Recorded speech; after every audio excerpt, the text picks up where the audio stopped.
Mesdames, Messieurs, bonsoir. Nous nous retrouvons pour le numéro 2 de Clin d'œil. Et comme vous savez, cette émission nous aide, vous aide également à découvrir bien sûr ces hommes qui ont une vision particulière dans leur vie et qui ont essayé de la traduire selon leur volonté. S'il s'agit d'un homme de Dieu, selon la volonté de Dieu. S'il s'agit des autres personnalités, selon les objectifs qui se sont assignés par rapport à leur vision.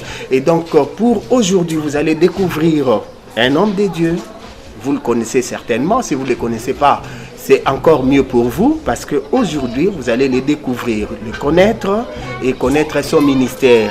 C'est pourquoi nous nous retrouvons donc ce soir. Encore une fois de plus, restez branchés pour suivre avec notre invité. Et comme je le disais, l'invité de ce jour n'est autre que le pasteur Josué Lokamba, que nous allons vous faire découvrir.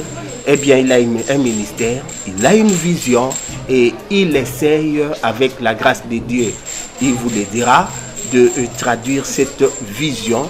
Et nous espérons que cette émission vous aidera beaucoup s'il faut copier ou comprendre, parce que vous êtes dans la situation comme la sienne, eh bien, vous serez bien sûr édifié. Bonsoir, pasteur. Bonsoir, papa Patrick. Pasteur, nous vous recevons. Ouais. Ça vous gêne de parler de pasteur ou bien vous voulez qu'on parle de messieurs parce que ça gêne toujours Bon, ça ne me gêne pas, je suis pasteur, voilà. Pasteur. Oui. Bien. Pasteur Josué Lokamba. Et surtout évangéliste, voilà. Évangéliste. Voilà, évangéliste. Bien, vous allez d'un moment à l'autre nous dire la différence parce que pour nous, tous ceux qui sont en train de prêcher sont des pasteurs. pasteurs, Hein? ouais. Alors, il n'y a que vous-même qui connaissez, je suis évangéliste et prophète et tout ça. Est-ce qu'il y a une petite différence? Oui, il y a une différence. Il y a une différence, du moins. Je parlerai autrefois profondément, mais du moins, la différence c'est que le pasteur est là pour diriger l'église. Et moi, je suis évangéliste. Je peux diriger l'église, mais du moins, je suis là, l'homme de foule, l'homme de terrain. Okay. Voilà, pour gagner les âmes et ainsi de suite.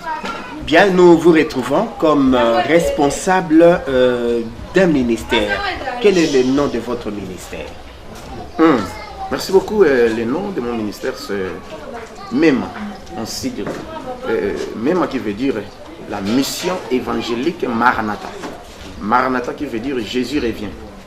Voilà. Et qu'est-ce qui vous a poussé à avoir ces sigles-là? Même déjà a une signification en Chiluba. Oui. Moi. Oui. Bien. Alors, est-ce qu'il y a quand même des similitudes pour que ça soit ça, ou bien vraiment ça n'a rien à voir avec Ça n'a rien à voir avec ça, puisque c'est une vision que Jésus lui-même, Christ m'a donnée. Et voilà, un jour, je priais, j'étais dehors, et Christ m'est apparu physiquement, il m'a donné une fiche de remplir.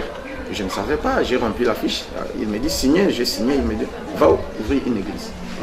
Alors il nous a inspiré que l'église, le nom c'est MEMA, qui veut dire mission évangélique Maranatha. C'est pourquoi nous œuvrons par cette église. Et depuis combien de temps vous existez? Ici, ça va, on a commencé même depuis le 18 mai 2010. 2010. Ouais. Ça fait déjà plusieurs années, hein? Ouais. 6 ans pratiquement. Oui. En 6 ans, nous allons voir comment les choses se passent, mais est-ce qu'on peut d'abord revenir sur votre ministère? Comment cela vous a été-il traduit dans le fait? C'est vrai, vous dites Jésus vous a apparu. Oui. Expliquez-nous un peu, ça a commencé comment pour que vous arriviez à cette apparition? Bon, merci beaucoup, puisque je suis orphelin et adopté par un prêtre catholique. J'habitais au couvent et puis mon père adoptif, il est occultiste, il a fait la démonologie à Rome et puis l'exorcisme. C'est là où j'ai été élevé et puis je lui aidais. Ce service, la nuit comme la journée, on partait au cimetière et par-ci par-là on faisait des délivrances. Bon, voilà. Et bien, arrivé à la 6e des humanités, Dieu a fait son choix, il m'a appelé autrement. Voilà, et je n'ai pas gaffé, je n'ai pas commis une erreur pour que je puisse être éclaboussé de l'église catholique, mais du moins, c'était la volonté de Dieu, c'était un voyage. Alors, arrivé ici à Kinshasa, je suis tombé malade. Et c'est là que Dieu m'a appelé afin que je puisse le servir. Alors, c'était un pasteur que j'honore souvent, le pasteur Béni Bingué, celui qui avait prié pour moi et j'ai trouvé la guérison. Alors, je suis tombé encore aux mains du pasteur. Mais là où j'habitais, chez ma famille, on m'avait chassé. Sans motif, sans motif. Voilà. Alors, je suis parti habiter chez le pasteur. Je dormais au salon du pasteur. Et à un certain temps, le pasteur ne voulait plus de moi. Et alors, il m'a dit, moi, tu peux quitter chez moi, tu peux partir, je n'ai pas besoin de toi. Ah, mais qu'est-ce que je fais, papa? Non, sans objet. Alors, je suis devenu receveur à commis. Et puis, à un certain temps, on m'a chassé de la maison du pasteur. Et puis, je suis devenu phaser. Et c'est à quel âge tout ça? J'ai cru au Seigneur à 17 ans. Oui. Et puis, ces choses se passaient vraiment pas trop loin, pas trop loin, 2000, 2001. Voilà. Alors, à un certain temps, je pleurais dehors, je pleurais, je demandais même la mort, puisque je ne supportais pas les chocs. Tu sais, je vivais dans une vie meilleure au mains du prêtre, mais quand j'ai quitté, j'ai commencé à souffrir. Alors, c'était vraiment pénible pour moi. Alors, j'ai demandé même la mort. Pourquoi j'existe? Seigneur, crois-moi, j'ai cru en Jésus, j'ai reçu le baptême de l'Esprit, je suis sauvé, mais je ne vais pas me suicider. Sur la moyenne, tu prends ma vie et c'est tout. Alors, je pleurais, j'étais dehors. Je vois, subitement, Jésus m'est apparu physiquement. Et il m'a dit des choses dont je peux peut-être garder ça, je dirais autrefois, mais j'ai retenu des choses, des phrases. Il m'a dit, Josué, ce monde est régi par des lois et des principes dont l'homme doit respecter et vivre les miracles. Deuxième phrase, il m'a dit, Josué, ne sois pas négligent. Et dis à tes frères et sœurs partout dans le monde de ne pas être négligent. Des phrases. Alors, il m'a orienté quelque part, j'ai refusé. J'ai continué encore à souffrir. Alors, il m'est apparu encore. Alors, quand il m'a apparu, il m'a dit de rentrer là où on m'avait chassé, dans cette église. Alors, je suis rentré et on s'est arrangé avec le pasteur, mais je n'habitais pas chez lui, j'habitais quelque part. Mais après un certain temps, Dieu a commencé à opérer des miracles, des sourds, des fous, et ainsi de suite, des guérisons instantanées, ainsi de suite. Mais je ne sais pas si c'était l'envie ou quoi. Et il m'a chassé encore pour la deuxième fois. Et ces dernières fois, c'était vraiment terrible. Je n'avais pas même l'envie de rentrer parce que Christ m'a dit, je vais t'utiliser. Il m'est apparu encore pour la troisième fois. Et voilà. Bon, je coupe, voilà, parce qu'on n'a pas le temps. Nous pourrions avoir une émission appropriée là-dessus. Oui. Alors, il m'a donné une fiche. Remplis cette fiche. J'ai rempli la fiche. Il m'a dit de signer. J'ai signé. Il me dit, va ouvrir une église. C'est là où on a commencé l'église même. Voilà, en résumé ce que je peux dire, puisque l'histoire est trop longue, on aura le temps de parler dans une autre émission. Voilà. Ok. Alors, à ce niveau-là, aujourd'hui, s'il faut dire qui est votre père spirituel, parce qu'il existe toujours comme ça, dans chaque ministère, quelqu'un qui vous aide, qui vous oriente pour vous amener jusqu'au bout. Actuellement, comment pas? Alors, déjà à ce niveau-là, pour que vous arriviez à votre même. Je venais de le dire, c'était Béni Bingi. Oui, c'est lui qui m'a baptisé. C'était lui, mon père spirituel. Mais il m'avait chassé. Et en chassant, Dieu m'a envoyé quelque part. Il m'a donné des orientations. Il dit, je te donne un père. Son nom c'est, si peut-être je peux citer ou je garde son nom. Voilà. C'est bien. Alors, évangéliste, Josué, nous sommes en 2010. Vous avez votre mission évangélique Maranatha. Vous pouvez nous dire les débuts, comment ça a commencé? Parce que ce n'est pas du coup, vous avez des centaines de personnes. Oui. Vous avez démarré avec 2 personnes ou 3 de votre famille. Le début, c'est pas facile. Tu sais, j'étais phasé. Alors, aller ouvrir une église, je n'ai pas les moyens. Alors, c'est trop dur. Je priais la journée. Pendant la journée, c'était à 12h. J'ai commencé la prière à 11h. À 12h, Dieu m'a dit d'arrêter. J'arrête et mon téléphone sonne. Quand j'ai rapproché le téléphone, alors, une sœur qui m'appelait, son père est décédé. Parce qu'ils étaient aux cliniques universitaires. Et là, aux cliniques, on a dit non, il ne vivra pas. Alors, quand il mourra, vous mettrez le corps à la morgue. Voilà. Et le papa est décédé. On m'a appelé, je suis arrivé, j'ai prié pour le papa est revenu à la vie. Alors le papa me dira, moi je n'ai pas de l'argent pour te donner, voici ma parcelle, tu peux commencer l'église. Et on a commencé l'église au salon, l'intercession. L'intercession avec ses papas, sa femme et 2 personnes que je ne peux pas les ignorer. Et maman Judith qui aime aujourd'hui ma femme, et voilà, et puis une autre personne, Bibiche, Modiri et Francis. Voilà, on était en 3. Et on a commencé les intercessions jusqu'à ce que Dieu nous a fait grâce et nous sommes maintenant ici. Et de l'intercession, à quel moment exactement l'église a démarré? C'est-à-dire, vous allez vous souvenir de votre premier culte? Je venais de le dire déjà, je venais de le dire pour peut-être éviter la monotonie, mais du moins, on a commencé avec peu de gens. Peu de gens, je me souviens, peut-être une dizaine de personnes. Okay. Et surtout, majorité, c'était les enfants. Okay. Voilà.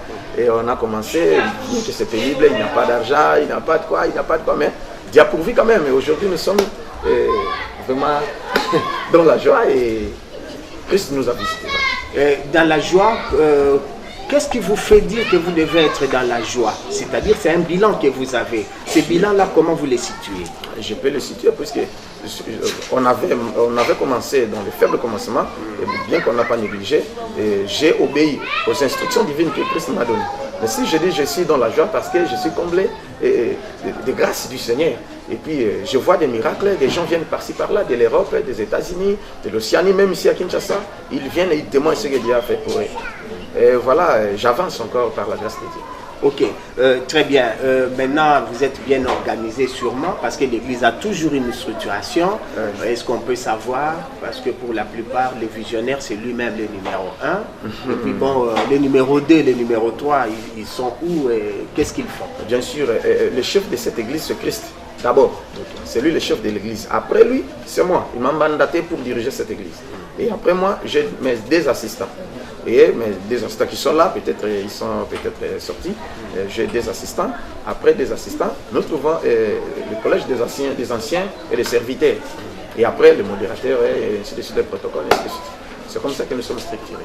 Alors, les deux assistants, pour peut-être donner l'éclairage à ceux qui nous suivent, ils s'occupent de quoi dans votre ministère? Ils sont chargés de quoi? Merci beaucoup. Mon assistant s'occupe de la délivrance et puis de la prédication aussi. Et l'autre s'occupe de la jeunesse et puis d'autres services à l'église. Voilà. Alors, si vous-même vous avez été choisi par Dieu et vous l'avez si bien dit, pour ce qui concerne le choix de vos collaborateurs, comment vous procédez? Est-ce que c'est en les regardant, les observant, que vous arrivez à opter pour tel ou tel autre, ou en tout cas vous avez un secret que vous pouvez bien sûr faire découvrir à nos téléspectateurs? D'abord, c'est Christ qui fait les choix, c'est pas moi. C'est Christ qui fait les choix. Même mon assistant, c'est toujours Christ qui a fait qu'on puisse se voir. Voilà, il lui a envoyé et puis il m'a parlé, il a parlé à un frère, il lui a parlé aussi. C'est comme ça qu'on a commencé l'œuvre et puis nous continuons. Est-ce que, pasteur, dans le cadre de l'organisation de votre mission évangélique, est-ce qu'on peut dire, est-ce qu'il existe par exemple le mandat, hein? Pas pour vous bien sûr, mais pour les autres là, vous dites, bon, ils sont là, c'est 2 ans, puis on va renouveler, ou bien en tout cas, ils sont là à vie, ou selon que Dieu va vous convaincre. Merci beaucoup. Le mandat, c'est quelque chose qui est choisi par les hommes. Voilà, là, le mandat, on peut établir peut-être les anciens. Il y a des critères, il y a aussi les mandats. On peut changer. Mais le ministre, on ne change pas, comme nous. Peut-être, il n'y a pas un mandat. Il est là à vie, jusqu'à sa mort. Voilà, c'est ça. Mais ici, on est là. Mais je peux être remplacé, mais du moins, le mandat est éternel. Mais du moins, pour le mandat, c'est d'autres fonctions. Là, maman présidente des mamans, président des papas, ainsi de suite. Là, il y a un mandat. À un certain niveau, on peut changer. Voilà, c'est ça. Bien, ceux qui viennent de nous suivre à l'instant, nous sommes en train de recevoir l'évangéliste Josué Lokamba. Il est responsable de la mission évangélique Maranatha. Donc c'est avec lui que nous essayons d'échanger. Et pour vous, l'intérêt de l'émission, c'est de vous faire découvrir l'homme, son ministère, la vision, les difficultés, pourquoi pas les réussites. Parce que ça peut toujours vous inspirer quelque part. Pasteur, les succès, vous les avez. Bien sûr. Dans ces ministères, vous pouvez les énumérer? Le succès est là, bien qu'il y ait du combat, et on n'a pas commencé aujourd'hui, parce qu'à l'âge de 17 ans, c'est pas facile. J'ai commencé à prier, à servir le Seigneur, mais du moins il y a le combat. Mais du moins, nous avons le succès, puisque j'ai atteint tous les continents, tous les 5 continents. Bien que l'église que je dirige est peut-être petite, mais du moins, Dieu a fait que je puisse être connu partout. En Asie, aux États-Unis d'Amérique, en Europe, en Océanie et quelques pays africains et ici à Kinshasa. Voilà. Alors j'ai du succès puisque Dieu, c'est lui qui donne le succès. Et c'est pas moi. Je ne me suis pas improvisé. C'est lui qui m'a appelé, qui m'a donné le succès. Parce que la Bible dit, l'élévation ne vient ni de l'Orient ni de l'Occident. Elle vient de lui-même Jésus. Il a jugé bon de m'élever aujourd'hui.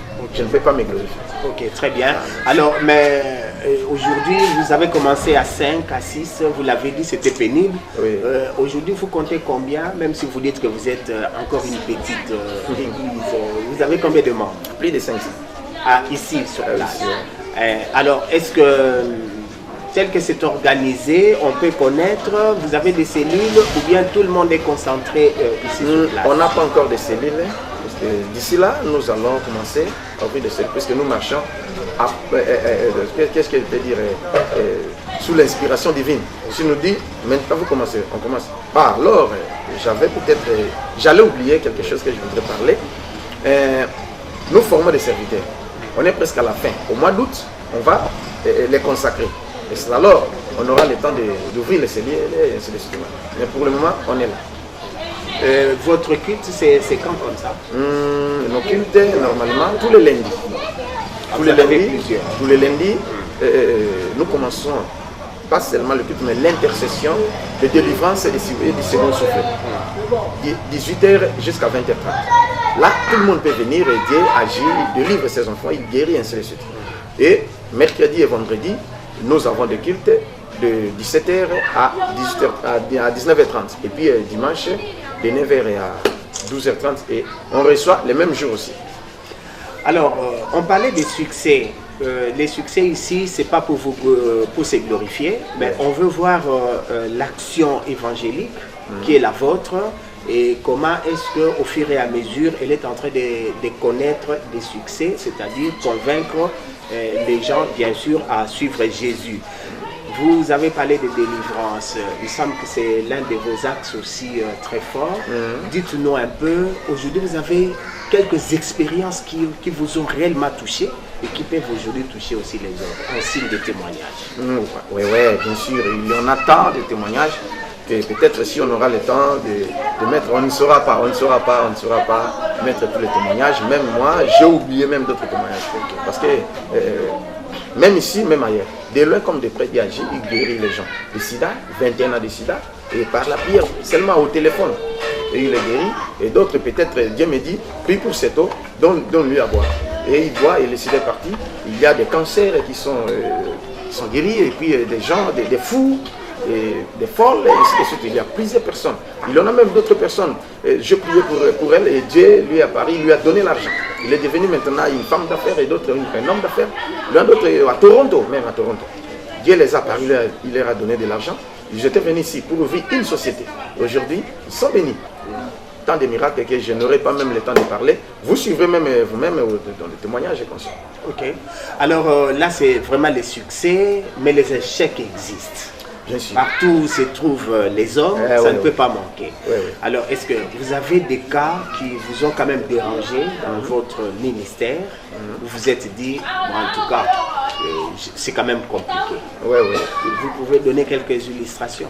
Oui, je peux donner, moi je suis sincère. Ici même sur cette avenue Kipata, j'ai reçu des cas de morts. J'ai prié, ils sont ressuscités. Mais une sœur ici, sur la même avenue, elle dit c'est on m'a appelé, j'ai prié, mais elle n'est pas revenue à la vie. Là, c'est un échec pour moi. C'est une honte. Mais du moins, je donne ça à Jésus. Oui, parce que lui-même a voulu. Voilà. C'est lui qui décide. Ok. Alors, est-ce que vous avez des difficultés dans votre ministère sur le plan de fonctionnement, de tout ça? Quelles sont les réelles difficultés que vous éprouvez? Il ne manque pas de fonctionnement. Tu sais, si tu travailles avec les hommes, il y a toujours des erreurs, parce que le commun mortel des hommes, ce sont des erreurs. Et l'erreur peut-être d'une ou deux personnes peut causer aussi l'erreur de toute une église. Voilà, c'est pas grave. Même une voiture, si peut-être ça tombe pas, ça endommage, ou alors ça freine, voilà. Mais du moins, nous rencontrons des difficultés, peut-être on n'aura pas le temps de parler ici à la télévision, mais du moins il y a des difficultés, mais Dieu nous aide pour essayer aussi de nous en sortir.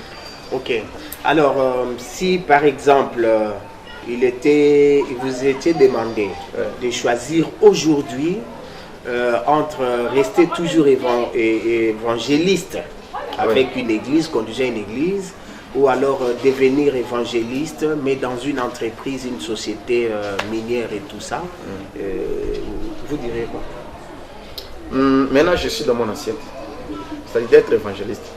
Oui, j'aime ce travail. Bien qu'auparavant, je vois que c'est difficile d'être un pasteur et diriger les gens et consorts. Voilà. Mais du moins, j'ai compris que c'était un travail très noble. Alors, comment vous comprenez qu'à un moment donné de la vie, vous me l'aviez dit en coulisses, vous vouliez bien devenir prêtre, hein? Mais alors, comment vous pouvez aujourd'hui comprendre, vous voulez bien être prêtre, mais vous êtes pasteur? Comment vous-même vous traduisez ça? Bon, c'est une vocation, hein? C'est une vocation, Dieu m'a appelé, voilà, c'est ce que je peux dire. Ok. Alors, vous, très chers téléspectateurs, je crois que vous êtes en train de nous suivre, vous appréciez. Si vous avez des réactions, vous allez bien sûr le faire. Et s'il y a des questions, vous pourriez également nous les renvoyer par le numéro qui s'affiche. Ainsi donc, nous pourrions le donner au pasteur pour vous répondre, parce que nous connaissons comment les choses se passent.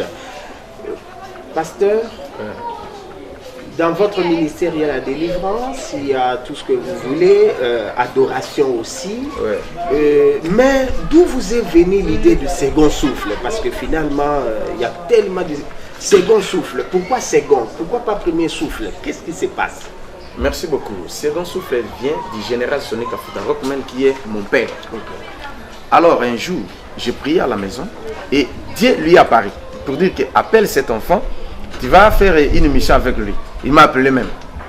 Et je suis allé. C'était toute première fois que moi je passe à la télévision pour parler du second souffle que Dieu lui avait inspiré. Et après, il a organisé une campagne d'évangélisation à terrain Siwambaz à Mokali. Et nous étions là. Il a prêché sur le second souffle. Et Dieu m'a dit, c'est le même thème que tu vas utiliser pour sauver les âmes et ainsi de suite. Voilà, c'est pourquoi j'ai pris ce thème. Le second souffle, ça venait de mon père. Voilà. Et donc, vous y êtes resté. Vous avez même une émission qui passe chez nous. Vous dites second souffle. Oui. Vous l'avez aussi quelque part. Oui. Sur Partout, notre même, chaîne. Mais c'est toujours second souffle. Partout au monde. Donc, vous avez pris ça comme votre propre marque. Oui. Mais vous ne trouvez pas qu'un jour vous vais changer au lieu de second souffle et prendre autre chose? À moins que Dieu me le dise de changer. Parce qu'il a dit, bon, c'est ton thème que tu vas développer. Alors, j'ai pris le thème du second souffle parce que moi-même, j'ai vu ça. Voilà, je suis le second souffle. Alors, c'est pourquoi je dois toujours m'accrocher à ça. Je signale que, peut-être à nos téléspectateurs, vos téléphones sonnent toujours, et des prières, toujours. Ouais. C'est quoi exactement? Vous ne savez pas vous rendre chez ceux qui ont besoin de vous pour passer tout simplement par la formule téléphone. Et puis, qu'est-ce que vous gagnez réellement au moyen des téléphones quand on voit un peu votre évangélisation? Merci beaucoup. Je commence d'abord par la dernière question, c'est-à-dire, je gagne les âmes au téléphone. Ça, c'est mon souhait, gagner les âmes à Christ. Mais du moins, Dieu m'a donné des nerfs solides, puisque je peux recevoir 12 000 appels en une journée, 15 000 SMS. Ça abîme même le téléphone. Alors, c'est pas facile. Mais Dieu m'a donné la force afin que j'aille un peu le temps de pouvoir aux besoins de ses enfants. Peut-être si quelqu'un m'appelle, je ne reçois pas. Ou alors j'ai une émission, ou alors je prêche, ainsi de suite. Mais je reçois toujours les gens au téléphone. Mais ce n'est pas tout le monde que je reçois au téléphone. Il y a d'autres personnes qui se déplacent. Ils viennent de l'Europe, ils viennent par-ci, par-là, de partout. Même ici à Kinshasa, ils viennent, je les reçois sans argent, sans rien demander. Mais je les reçois, on se parle. S'il faut que moi je me déplace aussi. Oui, je pars même à Mokali, même là au fin fond du village, je dois toujours arriver. Parce que Christ aussi le faisait. Nous voulons demander à nos téléspectateurs de suivre cette surprise. Ce n'est pas leur surprise. La surprise, c'est pour notre invité. Et après cette surprise, nous pourrions avoir son commentaire. Merci. Maman Chantal, l'Assemblée la geste na Mema, l'église Mema. Vraiment, je suis fier de l'Assemblée la Awa. Auparavant, nous sommes la Awa. Nous quelque part. mais eloko ebendanga vraiment ke nakota awa eza parole de deux. Nga moko nde na telemi a j'étais empoisonné. Na tamboli par-ci par-là, na zwaki guérison te. Mais dès que na tie pas nanga awa, vraiment na koma guéri, nde nazoloba, j'étais incapable ya koloba tant onos nazoloba. Na kokosola na ndenge moko ya mabe, maya misu masuba, wana donc eloko poison ebando salanga. Mais ti na mikoti sa na kati ya mema na me confia na pasteur nanga José Lukam. Vraiment je suis à l'aise, na suis guérison, je ne vois pas bon où aller encore. C'est ça. Alors ce qui conseille mon fait ça ezali. Conseil mon fait ça pour attendre ça ministère malade. Bon. Na cadre conseil oyo na ko pesa na pasteur nanga. Il faut azala toujours soudé na nzambe na ye po biso toza na sima na ye po Bible te biso que quoi ça, confiez-vous à mes serviteurs et vous réussira. Donc il suffit qu'à yazala soudé na nzambe biso siko tozo se confier pas na ye nzambe wana kosala minene kati na biso itonga na biso yekende liboso. Kombo na frère Dieu Kizeoula nayebi pasteur Josué. Maintenant, à l'âge de 11 ans, et Léon a 24 ans. C'est par les parents de Naza, la église où je travaille avec le pasteur Josué comme étant protocole. Le quoi conseil, non, ce pasteur Josué, je dirais, à l'âge et le baka, où ils ont cher, ils ont la cara, où ils ont rare, ils ont cher. Le quoi ils ont cher, pour la bus, ils ont rare, et ils ont bien ma cache. Na oyebisa lisusu azala soudé alinga nzambe makasi aka asimba nzambe na makasi puis ya makasi za liboso pour na biso. Mais évangéliste, vous venez de suivre les réactions en termes de conseils. Un commentaire? Bon, je n'ai pas de commentaire. Voilà, que Dieu vous bénisse. Merci beaucoup. Nous sommes en train de nous acheminer vers la fin de l'émission. Maintenant, on va vous poser quelques questions qui vous sont probablement particulières. Alors, est-ce qu'il arrive que vous soyez quand même gêné sur le comportement de certains hommes de Dieu? Bien sûr, bien sûr. Ils sont beaucoup. Et s'il y avait un conseil à donner, quel conseil vous le donnerez? Qui ne crucifie pas encore Christ. Parce que Christ a été déjà crucifié. Il est ressuscité. Mais il y en a des serviteurs, ils sont beaucoup, qui crucifient Christ sur la croix. C'est pas bon. Ils commettent des dégâts, ils commettent des choses, ils ne sont pas dignes à la parole, conformément à la parole du Seigneur. C'est pas bon. L'évangile marche souvent avec l'argent. Oui. Les pauvres, qu'est-ce qu'ils doivent faire? L'évangile marche toujours avec l'argent. Avec l'argent, sans argent. Même Christ lui-même, pour qu'il puisse déplacer, pour sauver les âmes, il avait besoin de l'argent. Voilà. Et la Bible dit l'argent répond à tout. Okay. Sans argent, on ne saura pas atteindre le bout du monde. Okay. Voilà. Si peut-être aujourd'hui nous sommes connus en Océanie, partout dans le monde, c'est qu'on a dépensé l'argent. Voilà. Même comme vous êtes venu ici, vous avez dépensé les transports. Et je dois aussi payer les missions pour que les gens me suivent.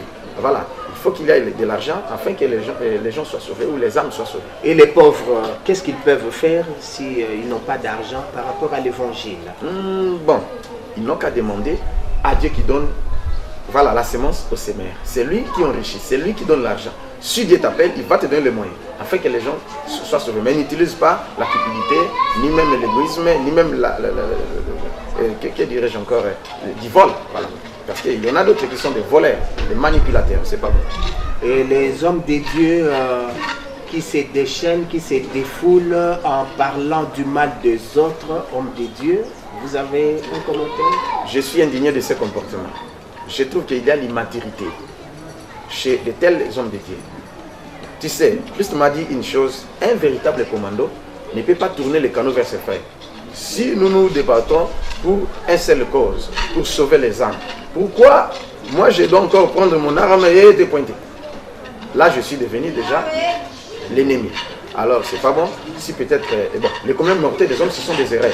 Si j'ai remarqué qu'il y a une erreur, je dois venir chez toi, on se parle, c'est tout. Et non passer à la télévision pour dire n'importe quoi, c'est pas bon. C'est ça l'immaturité. Il faut qu'il y ait une formation. Le miracle dans l'évangile, ça doit toujours avoir lieu. Ça doit avoir lieu parce que Christ est vivant. Et comme il est vivant, le temps des miracles n'est pas passé. Il est le même hier, aujourd'hui et éternellement. Ce sont des choses qui prouvent que Christ est vivant. Voilà. Des miracles, des signes, des révélations, des prophéties, ainsi de suite. Vous ne vous imaginez pas un jour vous vous réveillez pendant plusieurs mois, aucun miracle? Vous allez laisser le travail? Non, je ne dois pas laisser. Je venais de le dire. J'avais prié pour une maman qui était morte. Mais elle n'est pas ressuscitée. Je n'ai pas abandonné. Je dois continuer. Voilà. C'est Christ lui-même qui n'a pas voulu qu'elle puisse être ressuscitée. Très bien. Ah, voilà. Alors, pour terminer, peut-être vous allez nous faire rire, sûrement. Parce que vous avez ri, nous sommes nous-mêmes contents. Oui. Pasteur, vous êtes marié. Parce que vous parlez toujours, hein, quand vous terminez, c'est toujours qu'on bénisse Maman de Kamba. Oui. C'est de votre épouse? Oui, c'est mon épouse. Très bien. Ça fait combien d'années que vous êtes marié? Depuis 2013. Très bien. Ouais. Vous avez des enfants aussi? Non, j'ai eu des enfants avant. Okay. Ah oui. Mais maintenant, d'ici là, on aura des enfants. On aura, c'est programmé. Alors, à tous vos nombreux enfants, parce que vous les avez comme géniteurs, qu'est-ce que vous avez à dire, surtout à vos nombreux enfants spirituels? Surtout à mes enfants, je leur dis souvent de s'accrocher à Christ et de craindre Dieu pour être sauvés. Voilà les premières buts, c'est le salut des âmes. On peut tout gagner. On peut avoir du succès. Tu gagnes le monde entier. Et si ton âme va en enfer, à quoi bon? Il faut craindre Dieu, il faut servir Dieu et il faut faire tout pour avoir la vie éternelle. Christ vient bientôt, c'est ça notre devise et notre mission. Il vient bientôt, on doit se préparer. Maranatha, ce Christ revient bientôt alors, on doit se préparer. Et quel est le rôle de la femme d'un pasteur à ses côtés? C'est une conseillère, c'est une aide, comme la Bible dit. Voilà. Et une servante. Si vous avez un mot pour que nous puissions dire merci et au revoir surtout à nos téléspectateurs, qu'est-ce qui vous reste? Merci beaucoup. Le dernier mot est que nous devons avoir l'amour. L'amour couvre tout. L'amour, c'est un pouvoir. Et l'amour, c'est Dieu lui. Que Dieu vous bénisse. Que Dieu vous bénisse. C'est donc avec ce mot que nous recevons tous la bénédiction de Dieu, parce que nous avons été témoins de cette émission. Nous avons suivi l'évangéliste Josué Lokamba. Il est responsable de la mission évangélique Maranatha, située dans la commune d'Engaba, sur l'avenue Kipata, numéro 24. Merci de nous avoir suivis. À la prochaine pour une autre émission.